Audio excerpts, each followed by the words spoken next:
कवन फूलवा फूले हो मैया साँझवा सबेरवा हो कि कवन फूलवा ना फूले ठीक दुपहरिया हो कि कवन फूलवा ना फूले ठीक दुपहरिया हो कि कवन फूलवा ना बेली चमेली फूले साँझवा सबेरवा हो कि उड़हुल फूलवा ना फूले ठीक दुपहरिया हो कि उड़हुल फूलवा ना फूले ठीक दुपहरिया हो कि उड़हुल फूलवा ना कवन माई के डोलिया आवे साँझवा सबेरवा हो कि कवन माई के ना आवे ठीक दुपहरिया हो कवन माई के ना आवे ठीक दुपहरिया हो कवन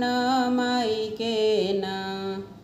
काली माई के डोलिया आवे साँझवा सबेरवा हो कि दुर्गा माई के ना आवे ठीक दुपहरिया हो कि दुर्गा माई के ना आवे ठीक दुपहरिया हो कि दुर्गा माई के ना कवन मैया के डोलिया लागे लाल पियरो हरवा हो कवन माई के ना लागे मखमल ओहरवा हो कवन माई के ना लागे मखमल ओहरवा हो कवन माई के ना काली मैया डोलिया लागे लाल पियरो हरवा हो कि दुर्गा माई के ना लागे मखमल ओहरवा हो कि दुर्गा माई के ना लागे मखमल ओहरवा हो कि दुर्गा माई के ना कवन मैया दिहली हमके अनधाना लक्ष्मी हो कवन मैया ना दिहली अटला सुहाग हो कवन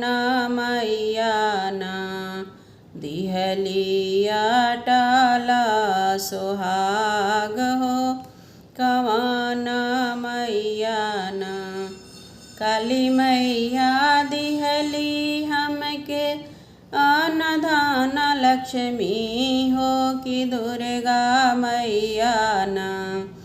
दिहली अटला